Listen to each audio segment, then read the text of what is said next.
আপনি চাইলে আপনার ফেসবুক অ্যাকাউন্টটি পার্মানেন্টলি ডিলিট করতে পারবেন। সো গাইস, এর জন্য সম্পূর্ণ ভিডিওটি শুরু থেকে শেষ পর্যন্ত দেখুন। ওকে, প্রথমে চলে আসুন আপনারা ফেসবুকে। এরপর উপরে থ্রি ডটে ক্লিক করুন, আপনার প্রোফাইলের মতো এখানে ক্লিক করার পর উপরে দেখতে পাবেন সেটিংসের অপশন আছে, এই সেটিংসে ক্লিক করুন। সেটিংসে ক্লিক করার পর এখানে প্রথমের যে অপশনগুলো দেখতে পাবেন, এই যে পার্সোনাল ডিটেলসের এই অপশনগুলো, এখানে ক্লিক করুন।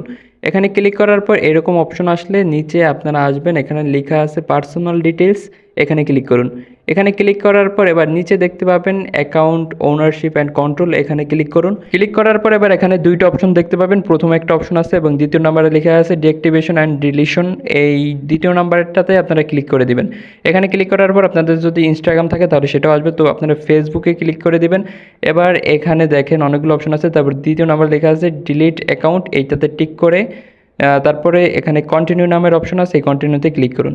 এবার আপনার যদি পেজ থাকে তাহলে পেজগুলো শো করবে, তারপর এখানে কন্টিনিউ নামের অপশন দেখতে পাবেন, এই যে কন্টিনিউ, এখানে ক্লিক করে দিন।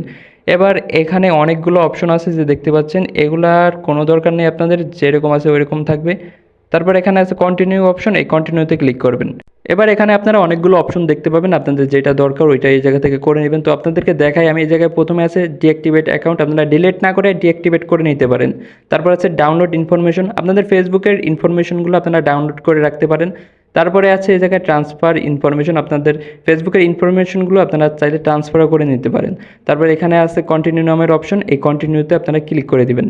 গাইস, কন্টিনিউতে ক্লিক করার পর এবার আপনাদের ফেসবুকের পাসওয়ার্ডটা দিয়ে এই জায়গায় কন্টিনিউতে আবার ক্লিক করলে কিন্তু আপনাদের অ্যাকাউন্টটা পার্মানেন্টলি ডিলিট হয়ে যাবে।